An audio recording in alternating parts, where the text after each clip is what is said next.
Buenos días, vamos a dar inicio a este repaso breve del síndrome de antifosfolípidos.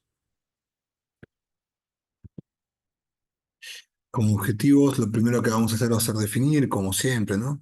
Describirle un poco la epidemiología y recalcar la importancia de esta enfermedad, clasificarla, mencionar la patogenia, algunos aspectos relevantes y describir las manifestaciones clínicas. Posteriormente, vamos a ver el tratamiento. Lo que es la perspectiva histórica de esta entidad, en 1906, Wasserman fue el primero que describió el síndrome antifosfolipídico en pacientes que tenían eh, BRL positivo. Pero el descubrimiento final y más completo, la descripción más completa de la entidad, se debe a Hughes, por lo que también se lo van a escuchar que se lo denomina síndrome de Hughes. Él lo definió como las manifestaciones trombóticas del síndrome, dice, son trombosis generalmente de inicio múltiple y que frecuentemente se asocia a abortos espontáneos, complicaciones neurológicas, trombocitopenia, lívidos reticulares. Fíjense que ya hablaba también de fenómeno Raynaud y a veces complicaciones renales. Es decir, que hizo una gran descripción y de allí su relevancia en esta perspectiva. En modo de síntesis, es una enfermedad autoinmune, es una enfermedad sistémica desde el origen. Hay anticuerpos que no son precisamente contra antifosfolípidos, pero así se los denomina, y trombosis en diferentes territorios, tanto arteriales como venosos. Y asocia morbilidad obstétrica, es decir, que tenemos esta tríada de trombosis, anticuerpos y pérdidas de, obstétricas. ¿Qué son los criterios clasificatorios? Hemos hablado en reiteradas oportunidades que sirven para identificar grupos homogéneos, sobre todo para la investigación clínica, pero no incluye de ninguna manera el total de las manifestaciones clínicas y de laboratorios que uno puede encontrar. Es decir, que hay una multitud de síntomas y signos que a veces quedan fuera de los criterios clasificatorios. Em, Estos, como, y repito, están diseñados para englobar cortes de pacientes, ¿sí? Y servir para la investigación. En Sydney en 2006, esta es la ópera de Sydney, los criterios eran una trombosis vascular, ¿sí? En un pequeño vaso. La morbilidad obstétrica, quedan tres o más pérdidas consecutivas de menos de 10 semanas. Una o más muertes fetales de más de 10 semanas. Una o más muertes prematuras de menos de 34 semanas, o preeclampsia o eclampsia o insuficiencia placentaria. Recuérdense que las pérdidas tienen que ser de fetos sanos, no con malformaciones. Y los criterios de laboratorio eran uno, en dos ocasiones o más, separadas al menos por 12 semanas, la positividad de los anticuerpos. ¿Por qué se dice 12 semanas? Porque una multitud de cuadros infecciosos y otras condiciones pueden generar un aumento transitorio de los anticuerpos, pero por este motivo, para evitar sobrediagnóstico, se utilizó este criterio. Recordamos clasificatorio. En la práctica uno puede hacer el diagnóstico sin necesidad de todo este tipo de requisitos. Entonces teníamos criterios clínicos y criterios de laboratorio. ¿Sí? La IgG a título moderado o alto de anticuerpos anticardiolipina, o la IgM, lo mismo, anticoagulante lúpico, o los anticuerpos anti-beta 2 glicoproteína, IgG o IgM. Acá les dejo a modo de resumen los criterios. En estos criterios se define que son títulos altos, ¿sí? Títulos altos son mayor a 40 de los anticardiolipinas, ¿sí? O del percentilo 99 de los antiglicoproteínas. El perfil de alto riesgo, y eso es muy importante, porque nos va a permitir recalcar el primer aspecto de relevancia en cuanto a la función de los anticuerpos. El primero, una función diagnóstica, y el segundo, una función pronóstica, porque fíjense que la positividad de anticoagulante lúpico o doble positividad, anticoagulante lúpico y otro anticuerpo, o, o la triple positividad, le confiere al paciente un perfil de alto riesgo trombótico, según las recomendaciones EULAR. Em, ¿Qué pasó? Existen algunas manifestaciones que son importantes en esta entidad y como dijimos antes, por tratarse de criterios clasificatorios que privilegiaban la sensibilidad, se evitó incluir estas manifestaciones, como por ejemplo las alteraciones plaquetarias, la trombocitopenia, ¿sí? La anemia hemolítica, sin esquistocitos o con esquistocitos, el compromiso trombótico microangiopático renal agudo, o la obstrucción venosa crónica renal, que también condiciona una enfermedad renal crónica, el compromiso cardíaco con vegetaciones valvulares, ¿sí? El compromiso dermatológico con la libido reticularis o la vasculopatía libedoidea, y el compromiso neurológico con la disfunción cognitiva o los cambios subcorticales en la eh, sustancia blanca, sustancia gris, perdón. Eh, ¿Qué otra de las cuestiones que sucedió fue que han quedado fuera varios tipos de anticuerpos que en ese contexto y en ese momento no estaban disponibles, pero solamente en investigación? Pero fíjense, el antidominio 1 es uno de los más importantes, ¿sí? Y otros que pueden ser de utilidad en el futuro. En investigación en ciencias básicas ya se experimenta con muchos de ellos. Entonces se reunió este consejo hace ya unos años, esto era el 2020, para generar los nuevos criterios clasificatorios de SAP, que incluyen la patología microvascular, la enfermedad valvular cardíaca y la trombocitopenia. Anticuerpos nuevos como el antifosfatidilcerina protrombina, el antianexina 5 y distintos isotipos. Hablamos de los IgM y IgG, pero también hay que tener en cuenta los IgA, ¿sí? De anticardiolipinas y de antibeta 2. Si lo vamos a clasificar al SAF, podemos hablar de un SAF primario, que es aquel que se produce sin otra enfermedad que lo genere, y el secundario, que puede ser debido sobre todo a las enfermedades autoinmunes, como el lupus, pero también a patología maligna, que hay que tener en cuenta, como tumores sólidos y hematológicos, drogas, enfermedades infecciosas, entre otros. Y existen otras variantes del SAF, como el SAF catastrófico y el SAF, que se denomina cero negativo. Hoy se cree que este es el SAF, que puede tener otros anticuerpos que no solicitamos de rutina. En cuanto a los aspectos epidemiológicos, es la causa más frecuente de trombofilia adquirida. Es un 6% de las trombofilias. Ahí vemos la prevalencia que no es desconsiderable y una incidencia de 2 a 5 nuevos casos por cada 100.000.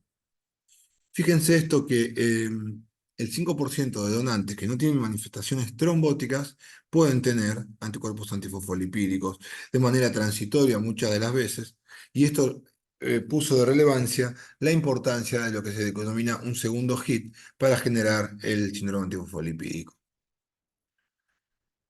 Eh, ¿Qué produce? Bueno, produce mucha TBP, fíjense los números en Estados Unidos, pérdidas de embarazo, infarto agudo de miocardio, ACV. La posibilidad de tener anticuerpos positivos aumenta con la edad, pero eso hay que tenerlo muy en cuenta porque nos puede llevar a un sobrediagnóstico y recuerden que muchas veces el tratamiento, antes de iniciarlo, hay que sopesar el riesgo-beneficio y el sobrediagnóstico puede estar asociado a mayor tratamiento y mayor riesgo, teniendo en cuenta que el tratamiento generalmente es la anticoagulación. Fíjense, abortos recurrentes, un 15% pueden deberse a SAF, también la preeclampsia y la eclampsia. Es decir, que si nos consultan por esto debemos estar alertas y solicitar una evaluación completa. Un tercio de los pacientes con lupus, y esto es muy importante que ya lo tengan en la cabeza, lo puedan grabar, por eso es importante que por lo menos en el momento del diagnóstico a los pacientes, o al menos una vez, le dosemos anticuerpos para SAF. Fíjense, un tercio de los pacientes. Y hasta un 10%, y además eso tiene implicancias pronósticas y terapéuticas, por lo que es muy importante explorarlo. Piensen a ver a cuántos pacientes que tenemos con lupus recién diagnosticados le hemos pedido los anticuerpos. Van a ver que se nos escapa muchas veces. Hasta un 10% de las pacientes con otras enfermedades autoinmunes pueden llegar a tener también este anticuerpo. En lo que es el SAF primario, Pocos pacientes tienen manifestaciones. La edad promedio es los 35 años y es más frecuente en mujeres que en varones. Eh, Hay distintos trabajos que hablan de la morbilidad que tiene, estudios multicéntricos en diferentes lugares de Europa. Está el proyecto europeo, ¿sí? El Eurofosfolipid. Y acá vemos cómo se clasifica en estos cortes de pacientes el SAF. El 53% de sus cortes fueron primario, un gran porcentaje asociado a LES, un porcentaje menor al lupus-like y después el 6% en otras. A 10 años, en el seguimiento, ¿sí? Esto es lo que pasó. Otras cortes encontraron resultados muy similares, incluso en algunos mayor frecuencia de SAS primario, pero si sumamos los del lupus y los de otras enfermedades, tenemos un 35% de los casos que se asocia a enfermedad autoinmune que uno debería ir a explorar. En cuanto a la patogenia, los anticuerpos antifosfolipídicos constituyen una superfamilia de anticuerpos dirigidos contra lo que son proteínas plasmáticas que ligan fosfolípidos, sobre todo contra la beta-2 glucoproteína. Y eso genera una interferencia con las pruebas de coagulación. Entonces, y esto vuelvo a repetir porque es importante y es una llave, tienen rol diagnóstico, pronóstico y en la patogenia los anticuerpos. Vemos los que son parte de los criterios, incluso los actuales que ahora vamos a ver, y los que forman parte de los no criterios que uno los pudiera solicitar con sospecha que puede haber un SAF y tiene anticuerpos negativos. Las cardiolipinas son fosfolípidos que están en las membranas mitocondriales y intervienen en la formación de ATP, y la beta-2 glicoproteína es un anticoagulante natural. El anticoagulante lúpico forma complejos fosfolípido-proteína que inhiben la cascada de la coagulación. ¿Sí? Aquí encontramos la función de las distintas estructuras afectadas por los anticuerpos. Bien. Esto, anticoagulante lúpico y grábenselo en la cabeza. No quiere decir que tenga el paciente que tener lupus y que se ve solamente en el lupus, sino que es un nombre de las primeras descripciones del marcador. Puede estar en pacientes con y sin lupus. Los antifosfolipídicos lo que hacen, fíjense acá la beta 2 es una proteína plasmática ligadora de fosfolípidos. La estamos viendo aquí en verde. Está unida a lo que es la membrana plasmática, ¿sí? Y es un miembro de unas familias que a su vez intervienen en el control del complemento. Ese es el grupo de proteínas plasmáticas que intervienen sobre todo en la defensa, forman parte de la inmunidad innata. Fíjense lo que sucede cuando la proteína está desplegada o a nivel libre, el anticuerpo se le une e interacciona con la membrana plasmática. En condiciones fisiológicas, la beta-2 glucoproteína puede actuar en la eliminación de células apoptóticas y como un anticoagulante. ¿Sí? Esta es la verdadera formación y el anticuerpo uniéndose a la estructura. Lo importante, sobre todo, es que se van a unir los anticuerpos principalmente a lo que es el dominio 1 de la proteína. Podemos encontrar positividad de los anticuerpos en una gran cantidad de situaciones. Por ejemplo, en la malaria, en el HIV, los virus hepatotropos, fármacos, como la hidralazina, por ejemplo, un vasodilatador arterial, y falsos positivos en la sífilis. El riesgo trombótico va a estar dado sobre todo por el perfil de anticuerpos, el subtipo, el IgG sobre todo y el IgA, la edad, la presencia de raza negra. Fíjense esto qué importante, porque estos anticuerpos, a su vez de que se unen a las proteínas cuando están desplegadas, pueden activar la cascada inflamatoria por intermedio de lo que es la activación del C5 activo, activando el C5, que es una proteína del complemento. Esto puede generar una alteración de las plaquetas, la liberación de TNF con mayor inflamación y daño tisolar, y la formación de trombos, y la activación de los polimorfos nucleares.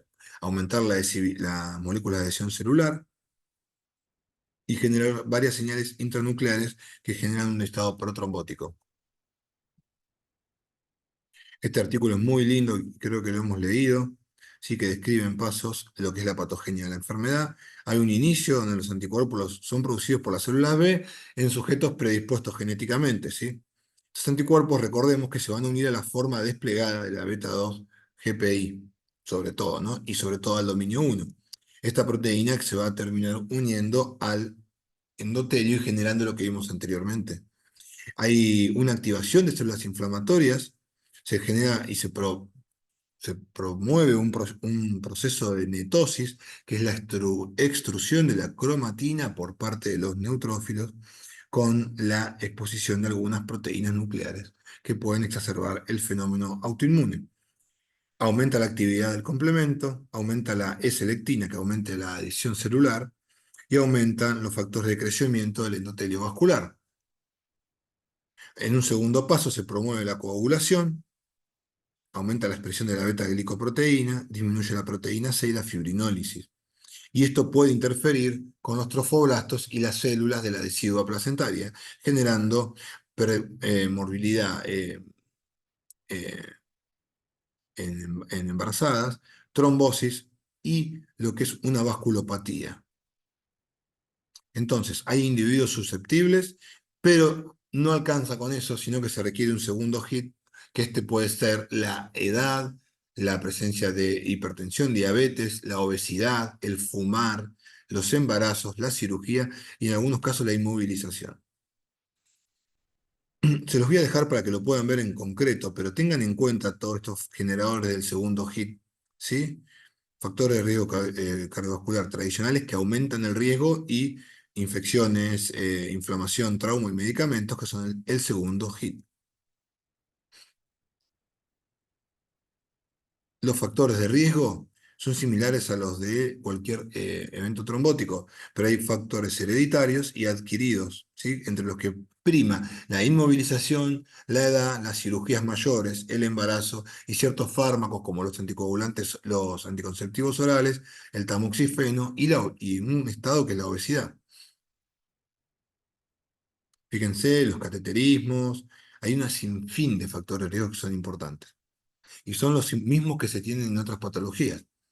Ahora, el cuadro clínico, hablamos de lo trombótico y hablamos algunas cosas por encima, pero fíjense en este dibujo y este esquema de la revista Nature, que es fabuloso porque sintetiza toda la enfermedad, desde los compromisos neurológicos, pérdida auditiva, amaurosis fugaz, mielitis transversa o longitudinal, compromiso valvular cardíaco con hipertensión pulmonar, aterosclerosis acelerada, cuadros neurológicos, ojo cuando hay que tenerlo en cuenta, pseudoesclerosis múltiple, Corea, el Budd-Chiari, que es la trombosis de las venas suprahepáticas, la enfermedad de Addison, o sea, puede precipitar una insuficiencia suprarrenal si se genera trombosis en esas glándulas, que son muy sensibles a la hipoxia. La nefropatía, hemorragias en astillas, hay que revisarle los dedos, hay que revisarle los dedos de las manos, los pies, las conjuntivas y la mucosa yugal. Lívido reticularis, úlceras en miembros inferiores, tromboflebitis, etc. Vamos a ver en un gráfico la frecuencia de las manifestaciones en una corte de 1000 pacientes, donde predominaban las mujeres. Una corte de Ricard Cervera, que es uno de los referentes en el tema. Fíjense, la trombosis venosa, el 32%, profunda, hablamos. La trombocitopenia, la libido reticularis, entre los tres más frecuentes. Después están la pérdida fetal, el embolismo pulmonar, la trombosis superficial. La vasculopatía oclusiva puede afectar diferentes territorios, como hemos dicho. Esto lo vamos a descubrir por una angioresonancia y vamos a ver, o una angiografía, y vamos a ver la falta de relleno en un territorio vascular. En este contexto, lo que se está viendo es de trombos intraarteriales. Entre las manifestaciones que uno puede decir misceláneas, las vegetaciones cardíacas, que suelen estar en la punta de las válvulas, la hipertensión pulmonar y lesiones isquémicas en la resonancia. Esto es a modo de interés general, ¿no? Porque fíjense que la cardiopatía reumática afecta la base de la implantación de la válvula, la endocarditis infecciosa no respeta y puede romper una cuerda tendinosa, la trombótica no bacteriana que afecta también la base, y la de Lippmann-Sachs, que puede cortar una válvula, un pilar, pero también afecta en la base, que es lo que vamos a ver acá. ¿Esto qué es? Úlceras digitales por un SAF. La necrosis, como vemos en la foto, y una paciente con eritema malar y palidez cutánea. Signos de hipertensión, de TEP, e hipertensión pulmonar, el alivio reticular, que no se llega a ver bien en la foto. Pero recuerden eso, hay muchas manifestaciones de la enfermedad. Tenerlas en cuenta, tener en cuenta los cuadros asociados, tener en cuenta los factores de riesgo y saber cuándo interpretar, recordando que los criterios de clasificación son para clasificar y no para diagnosticar. Esta entidad me es un punto aparte. Hablando del SAF catastrófico, suele haber también preguntas en los exámenes. Los datos más importantes surgen de este registro. Es una complicación poco frecuente, por suerte, pero sumamente grave. Se trata de trombosis múltiples en territorios diversos, en más de 3 órganos, y son de pequeño vaso generalmente. Se dan en un periodo simultáneo de menos de una semana. El 1% de los pacientes con SAF y una mortalidad cercana al 37 a 50%. Sepan también que el 30% se asocia a lupus, con mayor afectación cardíaca y cerebral y mayor mortalidad en este caso. Puede ser la primera manifestación de un SAF, hasta en la mitad de los pacientes, cuando aparece, es la primera manifestación generalmente. Es más raro en un paciente con SAF crónico que aparezca esto. Y la mitad de los pacientes o más va a tener algún desencadenante, como la farmacoterapia, los traumatismos, las cirugías, las quemaduras, etc. Se trata de un síndrome inflamatorio sistémico, va a cursar con ferritina elevada, que es un reactante de fase aguda. A la patogenia esta que acabamos de comentar hay que sumar la oclusión de la vasculatura, además de por estos trombos por leucocitos y plaquetas que llevan a isquemia y a un aumento de las proteasas y radicales libres, por lo que se genera un proceso inflamatorio sistémico. Los criterios son los que acabamos de mencionar, los dejo acá para que los conozcan, porque les recuerdo que son preguntas de examen final y de parcial. La mortalidad, 50% o más. Sus diagnósticos diferenciales principales son con la sepsis, con la púrpura trombótica trombocitopénica, el síndrome urémico hemolítico y la coagulación intravascular diseminada, la trombocitopenia inducida por heparina, que lejos de generar, uno pensaría que al perder plaquetas tiene menos agregación, pero al contrario, es un fenómeno protrombótico este. Y hay una relación estrecha con el uso de la heparina. Y el síndrome de HELP, que es el que se dan las embarazadas, con anemia hemolítica, hemólisis, plaquetopenia, elevación de enzimas hepáticas, así que importante tenerlo en cuenta. Acá vemos algunas de las diferencias, sobre todo en que el SAF catastrófico tiene menos esquitocitos que la púrpura trombótica trombocitopénica y tiene los anticuerpos positivos. Eso es lo principal. ¿A qué pacientes hay que evaluar? Sospechar sobre todo en trombosis a una edad temprana, en hombres, en mujeres menores de 65, una trombosis en pacientes sin factores de riesgo o con trombosis recurrentes, pérdidas de embarazo o vegetaciones cardíacas. También en anemia hemolítica, síndromes neurológicos, la migraña, porque puede haber cuadros similares en el Guillain-Barré y la mielitis transversa, en la insuficiencia suprarrenal, en la nefropatía, en la hipertensión arterial, pulmonar y en la libido reticularis. En embarazadas, ¿en qué contexto? Cuando hay pérdidas en el primer trimestre, si hay mayor a 3, o cuando son en el segundo o tercer trimestre, ¿sí? Eso es a tener importante en fetos sanos. También cuando hay una prolongación del KPTT, sí, eso es muy importante. Eh, Recordar cómo está generado el riesgo de trombosis, que ya lo comentamos, y cuáles son los factores de riesgo. Buscar siempre una enfermedad autoinmune subyacente. Este es el perfil de alto riesgo, recuérdenlo. Recuerden que la asociación con lupus es de mayor riesgo y para mayor mortalidad. Y cuando tiene el paciente anticuerpos para SAF y factores de riesgo tradicionales para una trombosis, el riesgo es muchísimo mayor. Hay una forma de evaluar el riesgo que son con distintos scores, sobre todo el GAPS, ¿sí? El GAPS En un principio incluía el fosfatilicerina protrombina, pero este se puede sustituir y evaluar anticoagulante lúpico, anti-beta 2, IgM o IgG, anticardiolipina, la presencia de hipertensión arterial y la hiperlipidemia. Con un GAPS mayor a 10 hay mayor riesgo trombótico.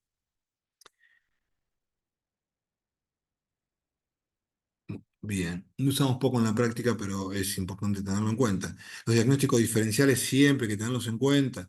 Malignidad, anticonceptivos orales, terapia de reemplazo, embolia de colesterol, que se dan sobre todo en pacientes politraumatizados. La homociteinemia, que es raro que aparezca en esta edad adulta, se ve en personas muy jóvenes, es por déficit enzimático. Fíjense una cosa muy importante, hay una superposición entre manifestaciones de SAF y criterios clasificatorios de lupus. Fíjense los ACR regular del 2019, el dominio cutáneo es importante, la presencia de convulsiones que puede estar dada por SAF, la presencia de trombocitopenia que también puede estar dada por el SAF y el compromiso renal que también lo puede dar. También incluye la presencia de anticuerpos para SAF, importantísimo. En el SLIC 2012 sucede lo mismo, se incluyen para el diagnóstico de lupus anticuerpos para SAF y distintos compromisos clínicos superpuestos, ¿no? Entonces, acá tenemos las dos enfermedades para que las puedan comparar. Les dejo la clase, van a poder valorar las diferencias entre ambas entidades. Y hay unos síntomas y signos que son y que pueden aparecer en ambas, como la migraña, la artralgia o artritis, el Raynaud, la epilepsia, la morbilidad obstétrica, la hemorragia pulmonar, la enfermedad valvular, la osteonecrosis, etc. Los pacientes con LES en tintas cortes presentaron mayor frecuencia de todas estas manifestaciones que están aquí, sobre todo la presencia de anti-beta 2 IgA. Este es el perfil de anticuerpos en los pacientes con lupus, pero bueno, es más fino todo esto. Y fíjense, la presencia de beta 2 IgA, que es más común en lupus, puede ser el único serotipo. Es decir, que a veces nos quedamos tranquilos que no tiene anticuerpos para SAF, pero si uno pudiera usar el IgA, nos vamos a llevar alguna sorpresa. En algunos pacientes esta variante es la única que aparece. ¿Sí? Es más frecuente en africanos y en las personas más jóvenes, y más frecuente cuando hay anti-DNA. Y tiene mayor correlación sobre todo con trombosis. A nivel de la nefropatía, pensarlo y tenerlo en cuenta ante un trasplante. En el lupus se afecta a pequeño vaso, la lesión es más vasculítica, un inmunocomplejo y bien inflamatoria. Y en el SAS puede ser de pequeño y gran vaso, hay muchos trombos, ¿sí? Y el tratamiento es la anticoagulación, no la inmunosupresión por ahora. ¿Sí? Acá está la definición de lo que son la nefropatía asociada a anticuerpos para SAF. Hay microangiopatía trombótica, hay fibrosis de la íntima con hiperplasia, trombos organizados y recanalización de trombos, ¿sí? Tiroidización tubular, ¿sí? Eso es importante.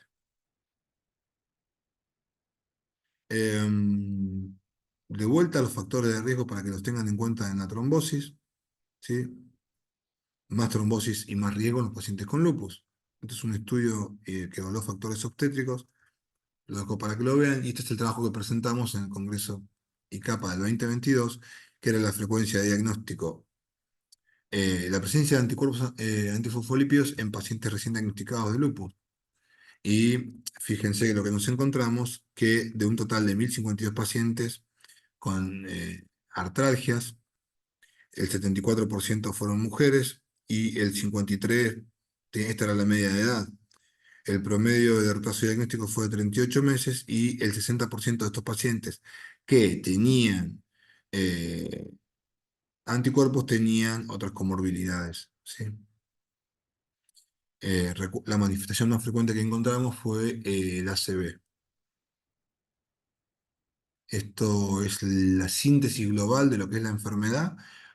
Repásenla y ténganla en cuenta. Les voy a dejar material adjunto para que podamos charlar cuestiones terapéuticas en la próxima actividad. Fíjense que Ronald es uno de los autores, así que les va a contar el resto. Nos estamos viendo.